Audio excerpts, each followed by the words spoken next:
Welcome to our video. Join us as we delve into ancient Persia. Let's take a look at how the ancient Persian kings governed their empire with their use of violence. We're going to break it down by looking at three kings specifically, Cambyses I, Darius I, and Xerxes I, exploring the different methods they used and how it affected their reigns. Although these kings ruled over the same empire, the difference in techniques that were used to enforce violence to create stability is vastly different. When watching this video, while some of the acts of violence may seem extremely brutal and inhumane, violent behaviour was a key feature in Persian culture and a vital element to their growing empire.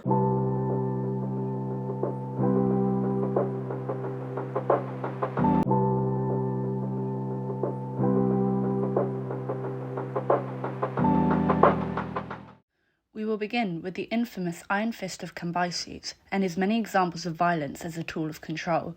The nuances of Cambyses' rule are surrounded by historical debates of justification, particularly his treatment of the Egyptian religion during his conquest of Egypt in 525 BC. Acts of violence include desecration of Egyptian religious symbols such as the Apis bull, chastising any priest following the desecration, and forced priesthood to convert to Zoroastrianism, violently consuming the corpse of the pharaoh Amasis, and redirecting 50,000 soldiers to desecrate Siwa's temple and save the population of the oasis after the oracle declined the offer of endorsing his ambitions. This act was a direct attack on a revered religious institution in Egypt, fueled by religious violence. The multiple offences carried out against the Egyptian cults, particularly the severe maltreatment of the mummy of Amasis, can be explained by a showcase of force for subsequent governance of the region. Scholar Brown refers to Herodotus' account of these acts. He explains that the impression left by this account is that Cambyses performed sacrilegious deeds because of mental instability. Brown's perspective suggests a preference to this narrative rather than a strategic display of strength. This question of madness versus method is further explored by Rosaria Munson, who argues that Cambyses' killing of his own relatives, that is, his brother Bardiva, are indicative of a much deeper insanity. Munson suggests that three elements can be extracted from his criminal behaviour that points to irrational impulses.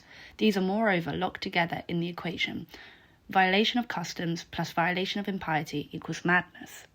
However, evidence of Cambyses' use of violence being deliberate includes his execution of the son of Praxipus, who I must mention was an incredibly loyal Persian. He was executed with a precise and intentional shot to the heart. Given that insanity necessitates a distortion or malfunction of sensory perception, which would be notably induced by intoxication or alcohol withdrawal, establishes that Cambyses was not suffering from insanity. Despite challenging the narrative of madness, this merely provides limited support and indicates that Cambyses was just proficient with a bow. As we analyse Cambyses' decisions, the account of strategic application of violence in governance emerges, from the invasion of the oracle of Amun at Siwa to the desecration of the bull at Apis. This suggests a deliberate approach to governance. According to Herodotus' work, Cambyses then, as the Egyptians say, went mad on account of this crime, though he was not mentally fit even before. At this point, Herodotus asserts that Cambyses was already somewhat insane when he pierces the bull, whereas the Egyptians claim that he was mad because of an Apis-induced insanity. Moreover, another possibility is Cambyses had since birth a severe disease, which some call sacred. It was not at all unnatural, therefore, that with his body being seriously sick, he would not be healthy of mind either. In our pursuit to understand Cambyses' use of violence, we reveal a complex argument of control versus insanity. His legacy allows us to engage with the indistinct lines between method and madness. Scholars continue to prefer the explanation of insanity for Cambyses' violence for the Persians' renowned, brutal, and violent conquest of the globe.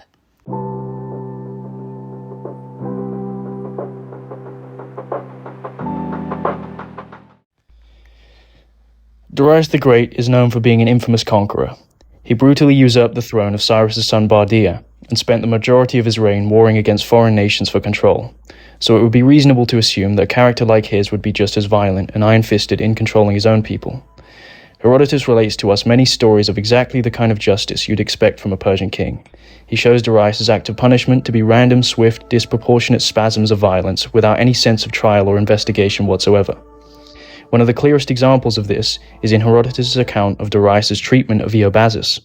Darius himself calls Iobazus his friend, and yet, when he asks the king for one of his sons to be exempt from military service, Darius' response is unnecessarily and horrifyingly cruel.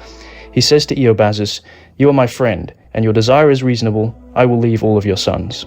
Eobazus rejoices at the news, only for Darius to immediately order all of his sons executed and left where they were.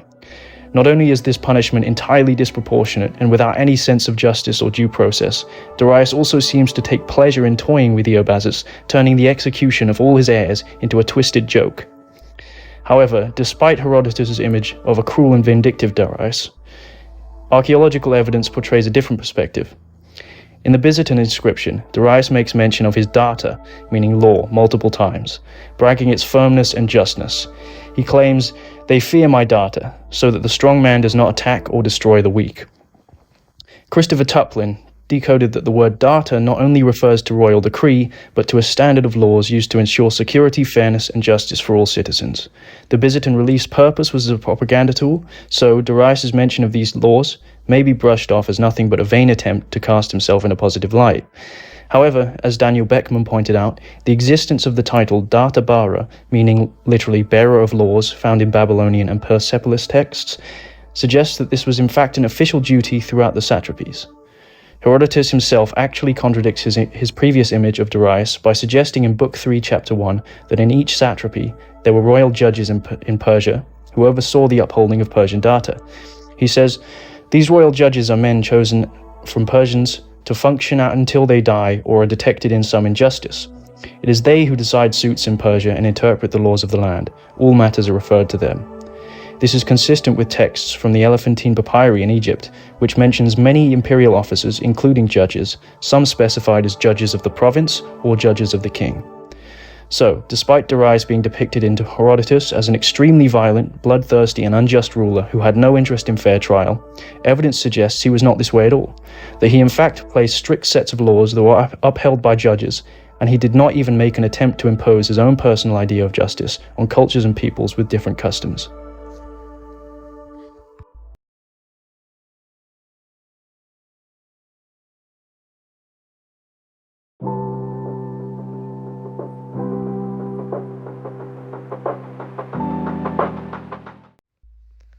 Xerxes, one of the most famous Persian kings, is next. He reigned from 485 to 465 BC and was known for his brutality and terrible personality.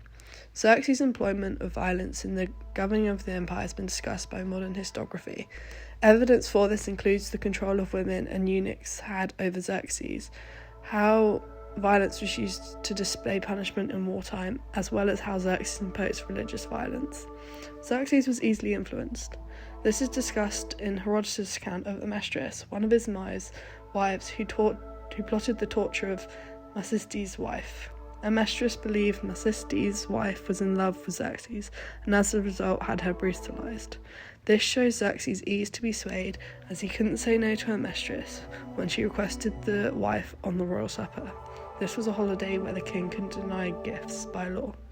Xerxes gave the wife to Amestris, which led to the death of an innocent and caused Macystes to defect to Bactria and start a revolt, causing strife in the empire.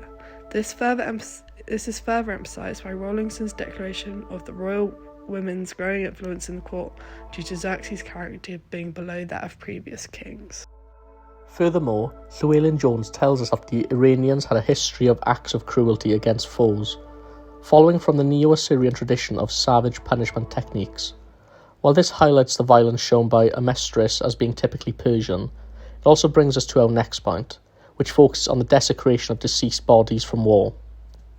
A significant mutilation is that of Leonidas after the Battle of Thermopylae in 480 BC. Herodotus tells us that Xerxes had Leonidas' body impaled with his head cut off. Clinkott believes this act of violence was typical of the acts of Persian kings after victory. This would have been shown to the public as a spectacle for a means of governing the empire through fear of their dominance and power, causing fear and stopping rebellion. The Deva inscription also provides evidence that violence was used in the control and governance of the empire. The inscription highlights religious violence forced onto the people of the empire, where it proclaims in paragraph 4, "The demons shall not be worshipped, and I destroy the sanctuary of demons." Bridges tells us this confirms Xerxes' relationship with Aramazda, while also making it clear that he does not tolerate rebellion of any sort, with revolt being met with severe consequences. The early perspective of these quotes supports the view of Xerxes being oppressive and intolerant of individuals who didn't worship Mazda as their main god, especially as Hartman believes the destruction of the sanctuary of demons was referring to the Babylonian temple of Bel-Marduk, also known as Etemenanki, which was generations old and central to the Babylonian religion.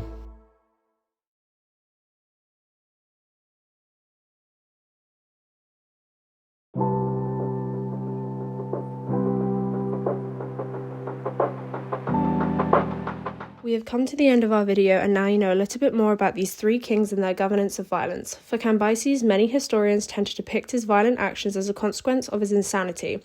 Xerxes' acts of violence were heavily influenced by those around him, however that can't discredit the evidence shown by the Devaya inscription, which highlights his religious violence and emphasises his naturally destructive and violent personality.